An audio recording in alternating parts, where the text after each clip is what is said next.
ಮಾಡ್ತಾ ಇದ್ದೇವೆ.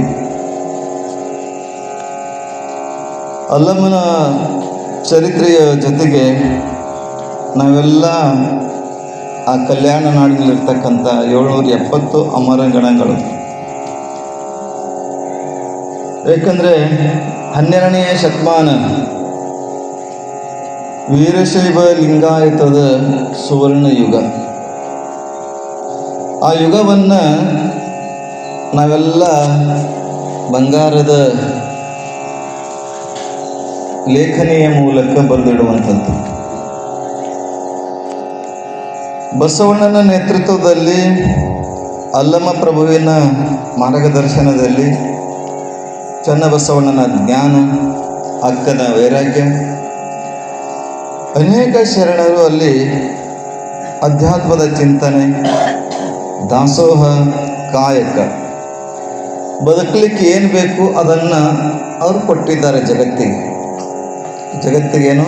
ಅಸತಿ, ವಸತಿ, ಬಸದಿ, ಮನೆ, ಒಂದಿಷ್ಟು ಬಟ್ಟೆ, ಒಂದಿಷ್ಟು ಸ್ಥಳ, ಇರ್ಲಿಕ್ಕೊಂದಿಷ್ಟು ಜಾಗ, ಊಟಕ್ಕೊಂದಿಷ್ಟು ಅನ್ನ, ಒಂದಿಷ್ಟು ಜೀವನ ಉದ್ಧಾರಕ್ಕೆ ಅನುಭವ. ಕಾಯಕ, ದಾಸೋಹ, ಅನುಭವ, ಈ 3 ಶರಣರು ಕೊಟ್ಟಿರ್ತಕ್ಕಂಥ ಲೋಕಕ್ಕೆ ಕೊಡುಗೆ.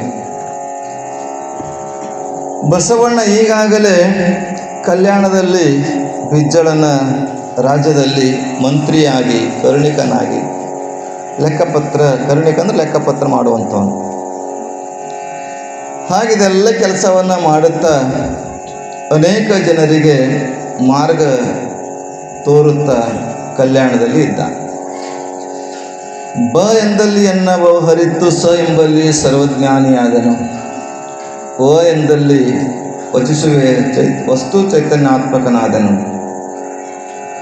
ಬಸವ ಎಂದಡೆ ಪಾಪ ದೆಸಗಿಟ್ಟು ಪೋಪುವುದು ಅನ್ನುವಂಥ ಹಾಗೆ ಅವನನ್ನು ನಂಬಿಕೊಂಡು ಅನೇಕ ಶರಣರು, ಮೂಲೆ ಮೂಲೆಗಳಿಂದ ಶರಣರು ಬಂದು ಕಲ್ಯಾಣದಲ್ಲಿ ಸೇರ್ತಾ ಇದ್ದಾರೆ. ಇವನ ಕೀರ್ತಿ ಈಗಾಗಲೇ ಎಲ್ಲ ಕಡೆ ಹರಡ್ತಾ ಇದೆ. ಒಬ್ಬ ಹೆಣ್ಮಗಳು, ಹಾಲು ತರುವಂಥ ಹೆಣ್ಣುಮಗಳು, ಏನು ಮಾಡಬೇಕು? ಅಂಬಿಗ ಕೈ ಕೊಟ್ಟಿದ್ದಾನೆ. ಅಂಬಿಗ ಕೈ ಕೊಟ್ಟಿದ್ದಾನೆ ಅಂದರೆ ಅಂಬಿಗ ಇದ್ದಿದ್ದಿಲ್ಲ. ನದಿ ದಾಟಿ ಬರಬೇಕು, ಬಸವನಿಗೆ ಹಾಲು ಕೊಡಬೇಕು. ಬಸವ ಅರಮನೆಯಲ್ಲಿ ಕೂತಿದ್ದಾನೆ. ಆದರೆ ಅಂಬಿಗ ಇಲ್ಲ ಅಂಥೇಳಿ ಆ ಹೆಣ್ಮಗಳು ಅಂಬಿಗನಿಗೋಸ್ಕರ ಕಾಯಲಿಲ್ಲ.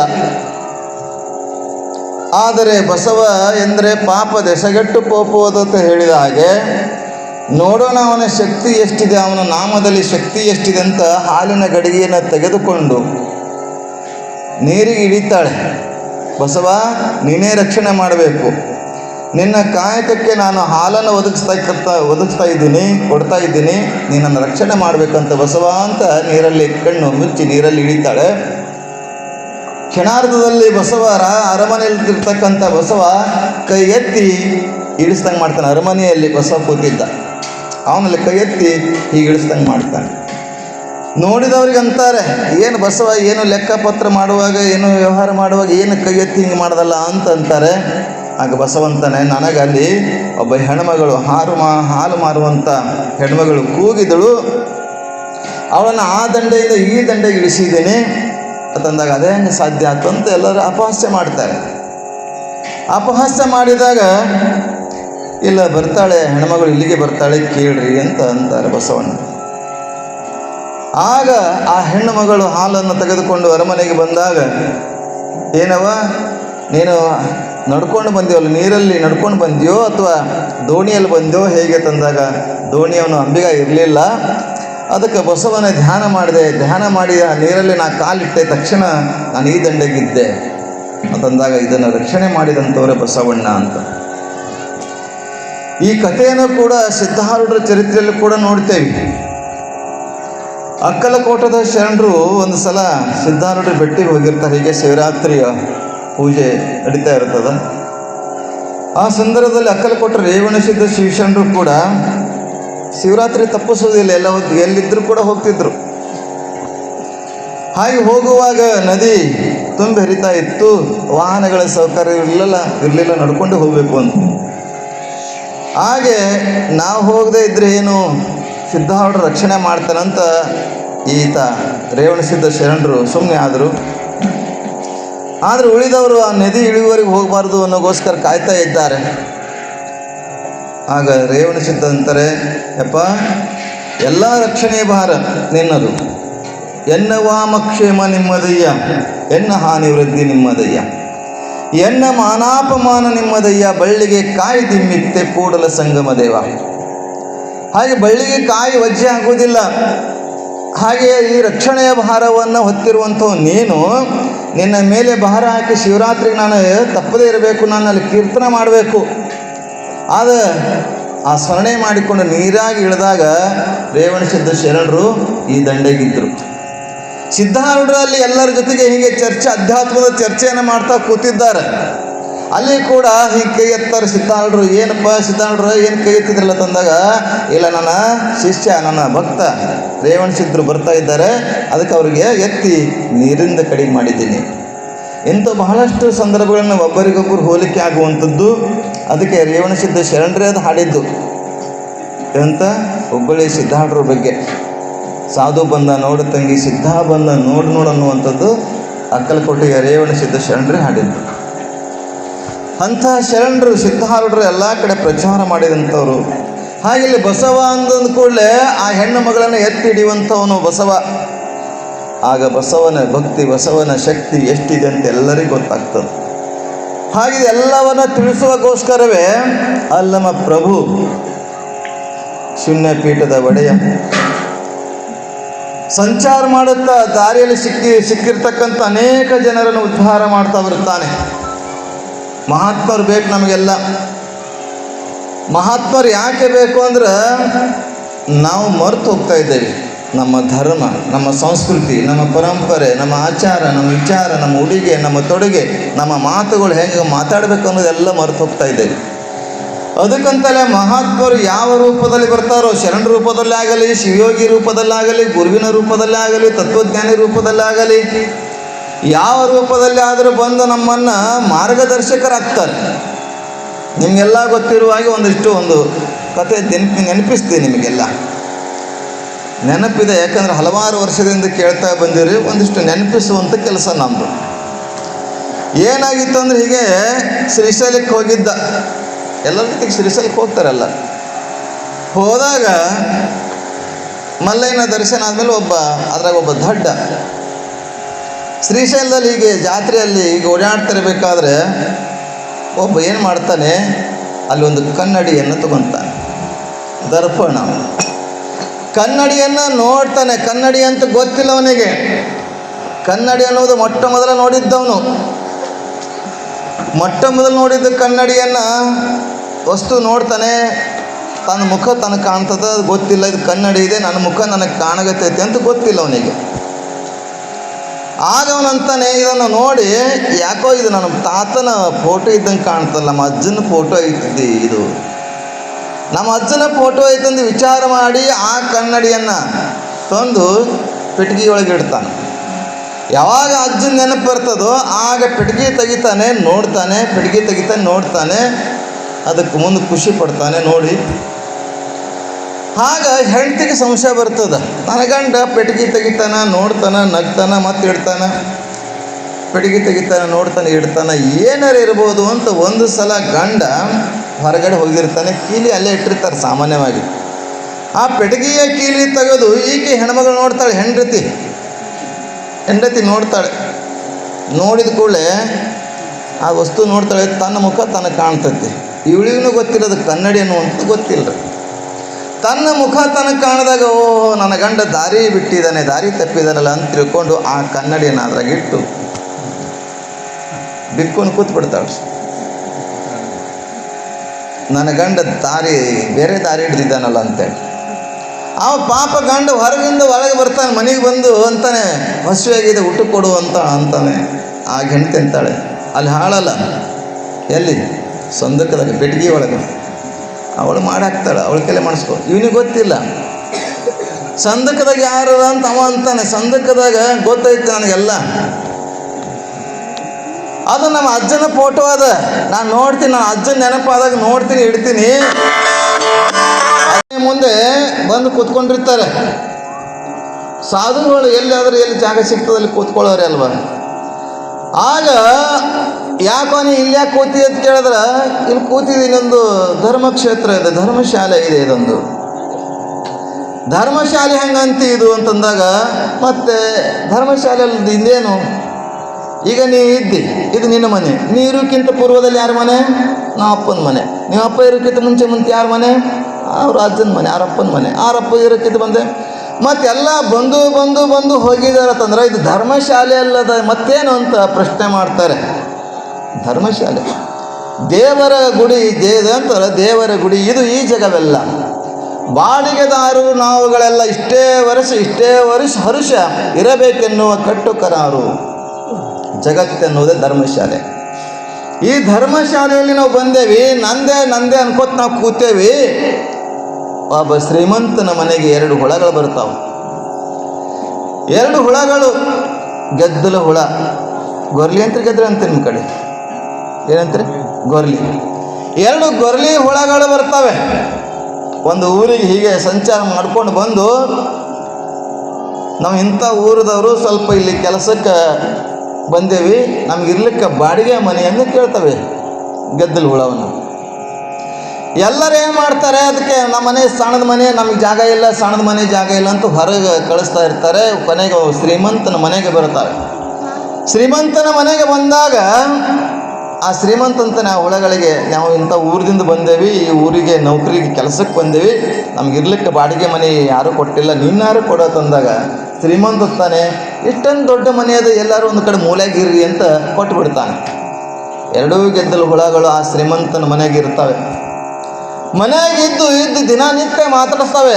ಚಹಾ ಆಯ್ತೇನ್ರಿ, ಊಟ ಆಯ್ತೇನ್ರಿ, ಕಾಫಿ ಕುಡಿದ್ರೇನ್ರಿ, ಆರಾಮಿದ್ರೇನ್ರಿ, ಮಕ್ಕಳೆಲ್ಲ ಆರಾಮದಾರೆ ಅಂತ ಹೋಗ್ತಾ ಬರ್ತಾ ಮಾತಾಡಿಸ್ತಾ ಇರ್ತವೆ.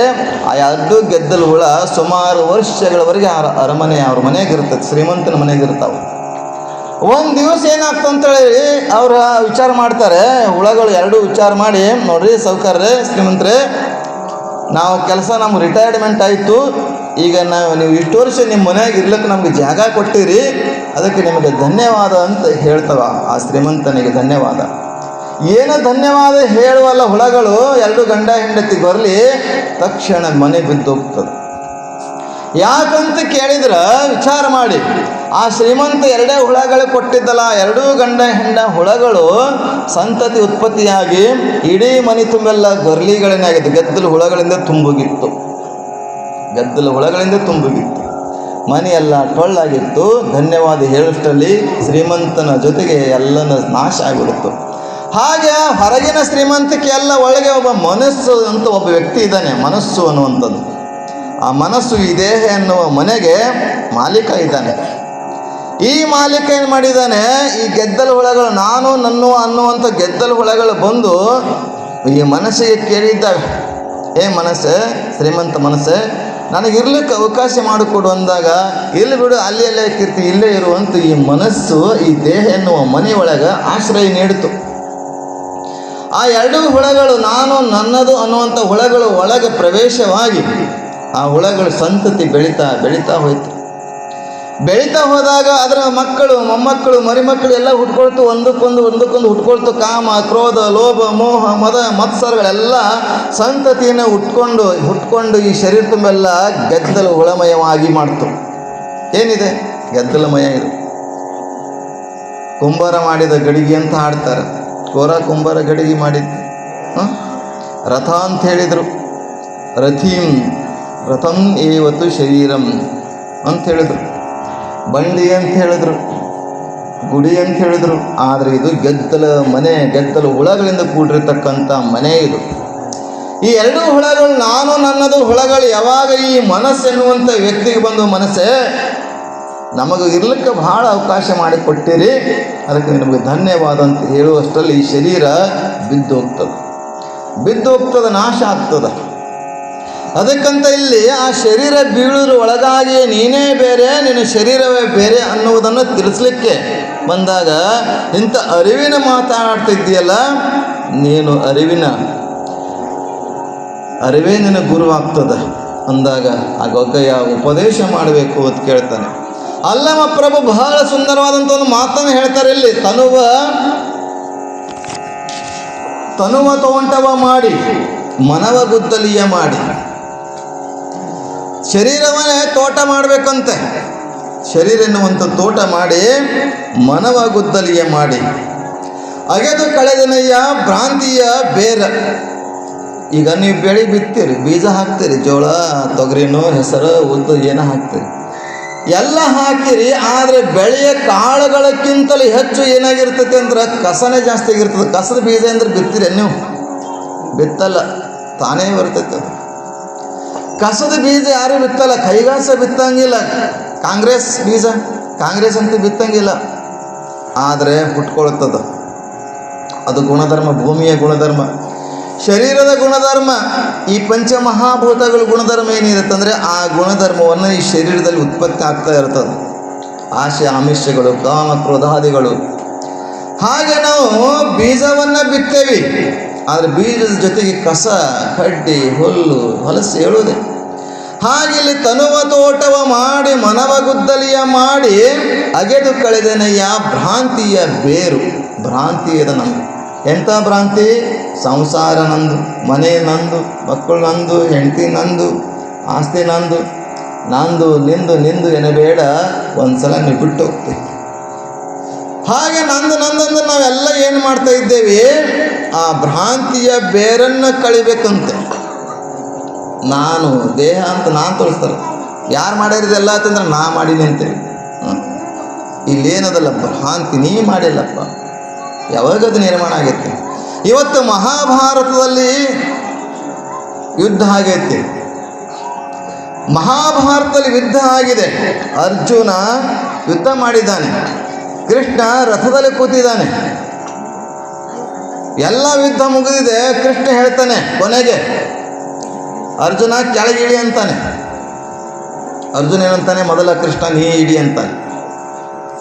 ಅರ್ಜುನಿಗೆ ಇಡಿ ಅಂತ ಕೃಷ್ಣ ಹೇಳ್ತಾನೆ, ಕೃಷ್ಣ ಅರ್ಜುನಿಗೆ ಇಡಿ ಅಂತ ಹೇಳ್ತಾರೆ. ರಥದಲ್ಲಿ ರಥ ಸಾರಥಿಯಾಗಿರ್ತಾನ ಕೃಷ್ಣ. ನೀ ಮೊದಲು ಇಳಿ ತಂದಾಗ ಆಗ ಕೃಷ್ಣನ ಮಾತು ಕೇಳಿ ಅರ್ಜುನ ಇಳಿತಾನೆ. ಯಾವಾಗ ಕೃಷ್ಣ ಹೊರಗೆ ಬರ್ತಾನೋ ಬೆಂಕಿ ತೂರ್ಯಾಕೆ ಶುರು ಆಗ್ತದೆ ರಥ.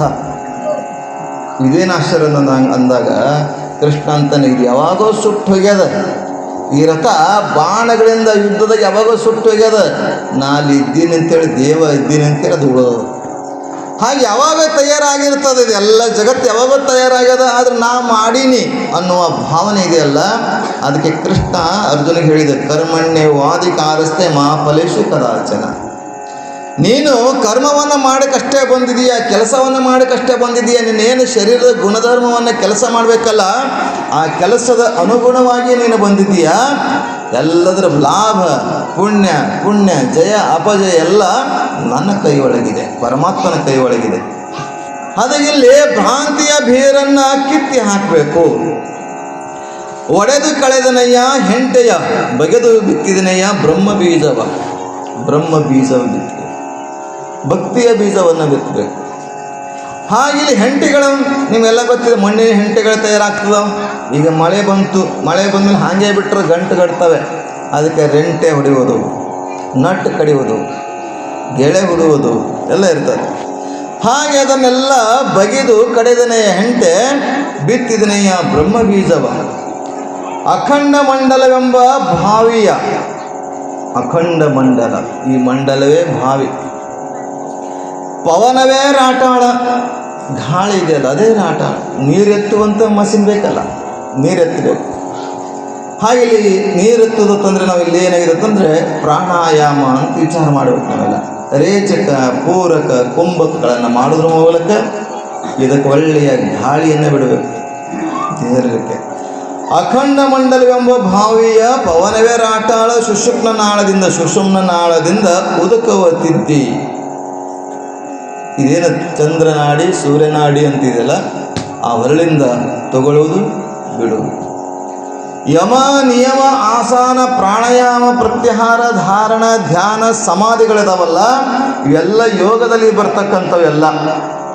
ಆ ಯೋಗವನ್ನು ಮಾಡೋದ್ರ ಮೂಲಕ ಉಸಿರನ್ನು ನಿಲ್ಲಿಸುವುದಾಗಲಿ ಉಸಿರನ್ನು ಬಿಡುವುದಾಗಲಿ ಕಲಿಬೇಕು.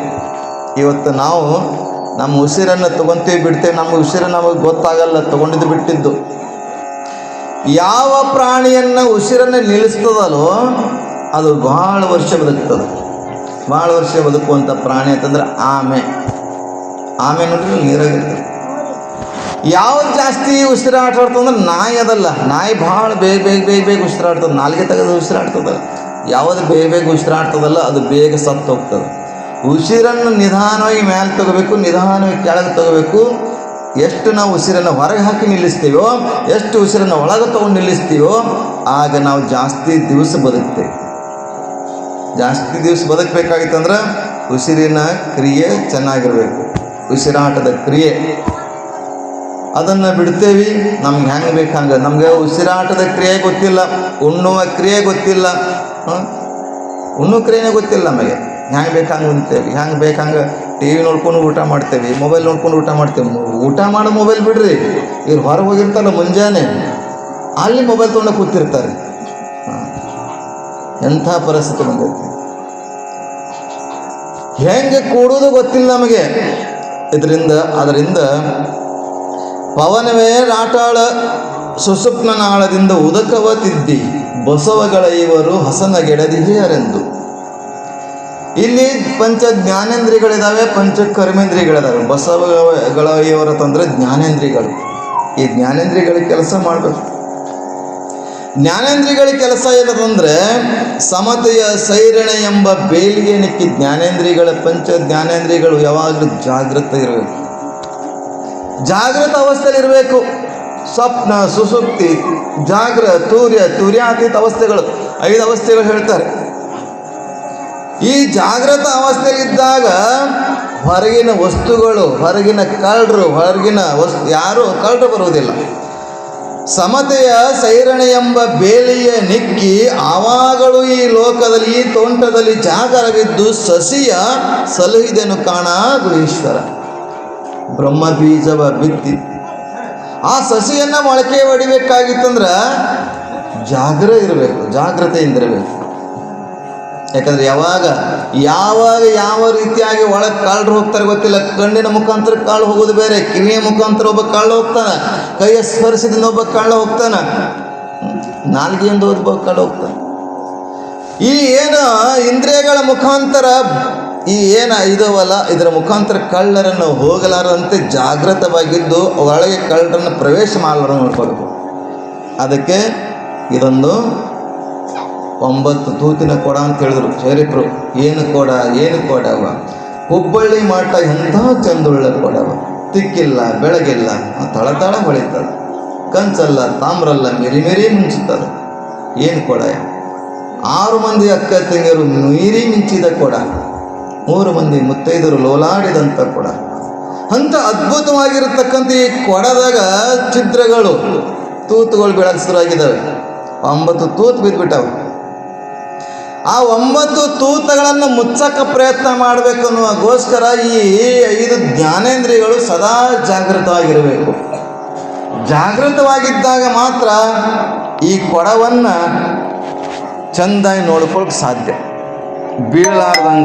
ನೆಲಕ್ಕೆ ಬೀಳಾರ್ದಂಗೆ ಎಚ್ಚರಿಕೆಯಿಂದ ನೋಡ್ಕೊಳ್ಳೋಕೆ ಸಾಧ್ಯ ಆಗ್ತದೆ. ಹಾಗಿಲ್ಲಿ ಅಲ್ಲಮ ಪ್ರಭು ಗೊಗ್ಗೈನಿಗೆ ಹೇಳ್ತಾ ಇದ್ದಾನೆ, ಇದು ನೀ ಹೊರಗೆ ಮಾಡೋದು ಬೇಡಪ್ಪ, ಒಳಗೆ ಮಾಡು. ನೀವು ಹೊರಗಿನ ಒಕ್ಕಲತನ ಮಾಡ್ತಾ ಇದ್ದೀಯಾ, ಒಳಗಿನ ಒಕ್ಕಲತನ ಮಾಡಬೇಕಲ್ಲ. ಕಾಮ ಕ್ರೋಧಾದಿಗಳೆನ್ನುವಂಥ ಕಸ ಹುಟ್ಕೊಳತ್ತದ, ಆಸೆ ಆಮಿಷಗಳನ್ನುವಂಥ ಕಸ ಹುಟ್ಕೊಂಡದ, ದ್ವೇಷ ಅಸೂಯೆ ಎನ್ನುವಂಥ ಕಸ ಹುಟ್ಕೊಂಡದ. ಆ ಕಸವನ್ನು ತೆಗಿ, ಬ್ರಹ್ಮ ಬೀಜ ಬಿತ್ತು ಅಂತ ಉಪದೇಶವನ್ನು ಮಾಡ್ತಾ ಇದ್ದಾನೆ. ಹೀಗೆ ಇನ್ನೊಬ್ಬ ಶರಣ ಕೂಡ ತನುವೆಂಬ ಏರಿಗೆ ಮನವೆಂಬ ಕಟ್ಟಿಯ ಮಾಡಿ, ಎಷ್ಟು ಚೆನ್ನಾಗಿ ಹೇಳಿದ ನೋಡಿ. ತನು ಎಂಬ ಏರಿಗೆ ಮನವೆಂಬ ಕಟ್ಟಿಯ ಮಾಡಿ ಒಲಿದು ಷಡ್ವಿಧ ಭಕ್ತಿ ಎಂಬ ಸೋಪಾನದಿಂದ, ಇಲ್ಲಿ ಷಡ್ಭಕ್ತಿಯನ್ನು ಮಾಡೋದ್ರ ಮೂಲಕ ಅದನ್ನು ಪರಮಾನಂದವೆಂಬ ಜಲವ ತುಂಬಿ ಕೆರೆಯ ಕಟ್ಟಬಲ್ಲಡೆ ಆರನು ಕಾಣೆ, ನಾ ಕಟ್ಟಿದ ಕೆರೆ ಸ್ಥಿರವಾಯಿತು. ಇದು ಯಾರು ಹೇಳಿದಂದ್ರೆ ಅಲ್ಲಮ ಪ್ರಭು ಮಾತು. ತನುವೆಂಬ ಏರಿಗೆ ಯಾಕಂದ್ರೆ ನೀರು ಜಾಸ್ತಿ ಮಳೆ ಬತ್ತು ಅಂತಂದರೆ ನೀರು ಬಂದು ನಮ್ಮ ಮಣ್ಣೆಲ್ಲ ಕೊಚ್ಕೊಂಡು ಹಳ್ಳನೇ ಸೇರ್ತದೋ ಇನ್ನೊಬ್ರು ಹೊಲನೇ ಸೇರ್ತದ. ಆ ಏರಿಗೆ ಒಡ್ಡಿ ಕಟ್ಟಬೇಕಂತ, ಒಡ್ಡಿ ಕಟ್ಟಬೇಕು. ತನು ಎಂಬ ಏರಿಗೆ ಮನವೆಂಬ ಕಟ್ಟೆಯ ಕಟ್ಟಿ ಬಲಿದು ಷಡ್ವಿಧ ಭಕ್ತಿ ಎಂಬ ಸೋಪಾನದಿಂದ ಪರಮಾನಂದವೆಂಬ ಜಲವ ತುಂಬಿ ಕೆರೆಯ ಕಟ್ಟವಲ್ಲವೇ ಬಲ್ಲವ ನಾರನು ಕಾಣೆ. ನಾ ಕಟ್ಟಿದ ಕೆರೆ ಸ್ಥಿರವಾಯಿತು ಗುಹೇಶ್ವರ ನಿಮ್ಮಾಣೆ ಅಂತ ಹೇಳಿದ್ರು. ನಾ ಕೆಟ್ಟಿದ ಕೆರೆ ಸ್ಥಿರ ಆಯಿತು. ಸಿದ್ಧರಾಮ ಶಿವಯೋಗಿ ಕಟ್ಟಿದ ಕೆರೆ ಇವತ್ತು ನಾವು ನೆನೆಸ್ತೇವೆ, ನೋಡ್ತೇವೆ. ತಿಪ್ರಾಂತ ಕೆರೆ ನೋಡ್ತೇವೆ. ಎಲ್ಲ ಕಡೆಯನ್ನು ಶರಣರು ಕೆರೆಯನ್ನು ಕಟ್ಟಿಸಿದ್ದಾರೆ, ಗುಡಿಯನ್ನು ಕಟ್ಟಿಸಿದ್ದಾರೆ, ಛತ್ರವನ್ನು ಕಟ್ಟಿಸಿದ್ದಾರೆ. ಅಂಥ ಕೆರೆಯನ್ನು ಕಟ್ಟಿಸಿದವರು. ಹಾಗಿಲ್ಲಿ ಕಾಡಸಿದ್ದೇಶ್ವರ ಸ್ವಾಮಿಗಳು ಕೂಡ ಒಂದು ಮಾತನ್ನು ಹೇಳ್ತಾರೆ. ಈ ಕಾಡಸಿದ್ದೇಶ್ವರ, ಮೊದಲಿನ ಕಾಡಸಿದ್ದೇಶ್ವರ, ಒಕ್ಕಲಿಗನ ಸಂಘದಲ್ಲಿದ್ದವರಿಗೆ ಬಡತನ ಇಲ್ಲಂತೆ. ಹೆಂಗಿರ್ಬೇಕು? ಒಕ್ಕಲಿಗನ ಸಂಘದಲ್ಲಿದ್ದವರಿಗೆ ಬಡತನವಿಲ್ಲ, ಕೂಲಿ ಮನುಜರ ಸಂಘದಲ್ಲಿದ್ದವರಿಗೆ ದ್ರವ್ಯ ತಾನಿಲ್ಲ. ಕೂಲಿ ಮನುಜರ ಸಂಘದಲ್ಲಿದ್ದವರಿಗೆ ದ್ರವ್ಯ ತಾನಿಲ್ಲ.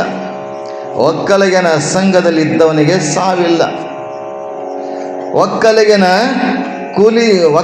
ಸಂಘದಲ್ಲಿದ್ದವರಿಗೆ ಸಾವಿಲ್ಲ, ಕೂಲಿಯ ಜನರ ಸಂಘದಲ್ಲಿದ್ದವರಿಗೆ ಸಾವುಂಟು. ಕೂಲಿ ಮಾಡಬಾರ್ದಂತ, ನಾವು ಒಕ್ಕಲಿ ಆಗಬೇಕು, ರೈತರಾಗಬೇಕು. ಹೊಲ ಇಲ್ಲಾದರೆ ಏನು ವಿಚಾರ ಮಾಡಬೇಡ್ರಿ, ದೇಹವೇ ಹೊಲ ಮಾಡ್ಕೊಳ್ಬೇಕು. ಆ ವಿಚಾರ ಇಲ್ಲಿ ನಾವು ಇನ್ನೊಬ್ಬರು ಕೇಳಿದನೆಲ್ಲ ಅರಿವೇ ಗುರು ಆಗಬೇಕು, ನಾನೇ ಒಕ್ಕಲಿಗೆ ಆಗಬೇಕು ಅಂದರೆ ಇದರೊಳಗಿರ್ತಕ್ಕಂಥ ಶರೀರ ಎನ್ನುವಂಥ ಹೊಲ ಸ್ವಚ್ಛ ಆಗಿರ್ತದೆ. ಅಂಥ ಹೊಲವನ್ನು ಉಳುವಗೋಸ್ಕರ ಸರ್ಭೂಷಣರು ಕೂಡ ಒಂದು ಮಾತನ್ನು ನಿಮ್ಗೆ ಗೊತ್ತಿದೆ. ಶರೀರ ಎಂಬ ಹೊಲ ವಸನ ಮಾಡಿರೋ ಪರತತ್ವ ಬೆಳೆಯನ್ನು ಬೆಳೆದುಣ್ಣಿರೋ ಅನ್ನುವಂಥದ್ದು.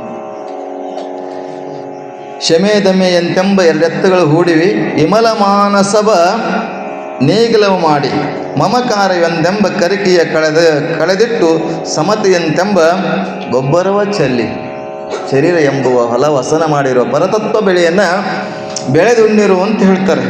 ಅದಕ್ಕೆ ಸರಭೂಷಣ ಶಿವಿಗಳಿಗಾಗಲಿ ಶರಣರಾಗಲಿ ಒಕ್ಕಲತನ ಹೊರಗೆ ಮಾಡೋದ್ರ ಜೊತೆಗೆ ಒಳಗೂ ಮಾಡಬೇಕಪ್ಪ. ನಿಮಗೆಲ್ಲ ಗೊತ್ತಿದೆ, ಗೋರಾ ಕುಂಬಾರ ಗಡಿಗೆಯನ್ನು ಮಾಡಿದ ಭಕ್ತ ಕುಂಬಾರ ಗಡಿಗೆಯನ್ನು ಮಾಡಿದ ಆ ಸ್ಥಳಕ್ಕೆ ಎಲ್ಲರೂ ಹೋಗ್ತಾರೆ, ಎಲ್ಲ ಸಂತರು ಸೇರ್ತಾರೆ ಒಂದು ಸಲ. ಅಲ್ಲಿ ಅನೇಕ ಗುರುಗಳು ಇರ್ತಾರೆ. ಆ ಗುರುಗಳು ಹೇಳ್ತಾರೆ, ನೋಡಪ್ಪ ಇದೆಲ್ಲ ನೀ ಕುಂಬಾರವನಿದ್ದಿ, ಈ ಗಡಿಗೆಗಳೆಲ್ಲ ಸುಟ್ಟವಿಲ್ಲ ನೋಡು ಅಂತ ಹೇಳ್ತಾನೆ ಗುರು ಆದವನು. ಆ ಗಡಿಗೆಯನ್ನು ಬಡಿರ್ತಕ್ಕಂಥ ಹತೋಡೆಯನ್ನು ತೆಗೆದುಕೊಂಡು ಎಲ್ಲರ ತಲೆಯನ್ನು ಬಡಿತಾ ಹೋಗ್ತಾನೆ ಕುಂಬಾರ. ಎಲ್ಲರೂ ಸುಮ್ಮಿರ್ತಾರೆ, ಒಬ್ಬರು ಮಾತ್ರ ಸುಮ್ಮಿರಲ್ಲ. ಅದಕ್ಕಿಂತಾರೆ ಇವು ಗಡಿಗೆ ಸುಟ್ಟಿಲ್ಲ ನೋಡಿ ಅಂತಾನೆ. ಯಾವಾಗ ತಂದೇವಿ ಗಡಿಗೆ ಸುಟ್ಟಿಲ್ಲ ಅಂತ. ಗಡಿಗೆ ಸುಟ್ಟಿದ್ರೆ ಯಾವ ನೋವು ನಲಿಗಳಿಲ್ಲ. ಸಿದ್ಧಾರೂಢರು ಬೆಂಕಿ ಇಟ್ಕೊಂಡ್ರು, ಕಿರೀಟನೂ ಇಟ್ಕೊಂಡ್ರು. ಒಬ್ಬ ಕೇಳ್ತಾನೆ, ಗುರುಗಳೇ ಬೆಂಕಿ ಇಟ್ಕೊಂಡ್ರಿ ಯಾವಾಗ ಹೆಂಗೆ ಅನಿಸಾಗತ್ತೈತಿ, ಈಗ ಕಿರೀಟ ಇಟ್ಕೊಂಡ್ರಲ್ಲ ಹೆಂಗೆ ಅನಿಸಾಗತ್ತೈತಿ ಕೇಳಿದಾಗ, ಆಗ ಬೆಂಕಿ ಇಟ್ಕೊಂಡಾಗ ಯಾವ ಭಾವನೆ ಇತ್ತೋ, ಆಗ ಬೆಂಕಿ ಇಟ್ಟಾರೆ ಅಂದ್ರೆ ಅದು ಕಿರೀಟ ಅಂತ ತಿಳ್ಕೊಂಡೆ, ಈಗ ಕಿರೀಟ ಇಟ್ಟಾರೆ ಅಂದರೆ ಬೆಂಕಿ ಅಂತ ತಿಳ್ಕೊಳ್ತಾ ಇದ್ದೀನಿ ಅಂತಂತ. ಸಮವಾದ ಭಾವನೆ. ವಿದ್ಯಾ ವಿನಯ ಸಂಪನ್ನೆ ಬ್ರಾಹ್ಮಣೆ ಗವಿ ಹಸ್ತಿನಿ ಸುನೀಚೈವ ಸ್ವಪಾಕೆ ಸಮದರ್ಶನ ಪಂಡಿತ. ಹೀಗಿಲ್ಲಿ ಅಲ್ಲಮ ಪ್ರಭು ಆ ಗೊಗ್ಗಯ್ಯನಿಗೆ ಉಪದೇಶವನ್ನು ಮಾಡ್ತಾ ಹೋಗ್ತಾರೆ. ನೋಡಪ್ಪ, ನೀನು ಒಳಗೆ ಒಕ್ಕಲ್ತನವನ್ನು ಮಾಡು, ಹೊರಗೆ ಬೇಡ. ಒಕ್ಕಲತನ ಕಾಯಕವನ್ನು ಮಾಡ್ತಾ ಮಾಡ್ತಾ ಗೊಗ್ಗಯ್ಯ ಆತನ ಆಶೀರ್ವಾದವನ್ನು ಪಡೆದು, ಅವನ ಉಪದೇಶವನ್ನು ಪಡೆದು ಶರಣನಾಗಿ ಲಿಂಗಧಾರಿಯಾಗಿ ಶಿವಭಕ್ತನಾಗಿ ಮುಂದೆ ಅವನು ಕೂಡ ಕಲ್ಯಾಣಕ್ಕೆ ಬರುವಂಥವನಾಗ್ತಾನೆ. ಅಲ್ಲಮ ಪ್ರಭು ಗೊಗ್ಗಯ್ಯ ಹೀಗೆ ಬರ್ತಾ ಇರಬೇಕಾದ್ರೆ ಮುಂದೆ ಎಲ್ಲಿ ಬರ್ತಾರೆ ಅಂತಂದರೆ ಮುಕ್ತಾಯಿ ಊರಲ್ಲಿ ಬರ್ತಾರೆ. ಮುಕ್ತಾಯಿ ಅಂದರೆ ಅಜಗಣ್ಣ ಮುಕ್ತಾಯಿ. ಆ ಮುಕ್ತಾಯಿ ಅಣ್ಣ ತೀರ್ಕೊಂಡಿರುವಂಥ ಸಂದರ್ಭ, ಅವ್ರ ಅಣ್ಣ ತಮ್ಮಂದಿರ ಪ್ರೀತಿಯನ್ನು ನಮ್ಮನೆ ನೋಡಿದ್ದೇವೆ. ಆ ಪ್ರೀತಿ ಅದು ಹೆಂಗೆ ಆಗ್ತದೆ, ಅವಳಿಗೆ ನೀಡಿ ಅರಿವನ್ನು ಜಾಗೃತ ಮಾಡಿ ಅವಳಿಗೆ ಕೂಡ ಉಪದೇಶ ಮಾಡುವಂಥವನಾಗ್ತಾನೆ. ಅದನ್ನು ನಾಳಿನ ಸಮಯದಲ್ಲಿ ನಾವೆಲ್ಲ ನೋಡೋಣ ಅಂತ ಹೇಳ್ತಾ ಇವತ್ತಿನ ವಾಕ್ಪುಷ್ಪವನ್ನು ಶ್ರೀ ಗುರುಚರಣಕ್ಕೆ ಅರ್ಪಿಸಿ ಮಂಗಲನ್ನು ಕೋರುತ್ತೇನೆ. ಜೈ ಮಂಗಲಂ ಜೈ ನಮಃ.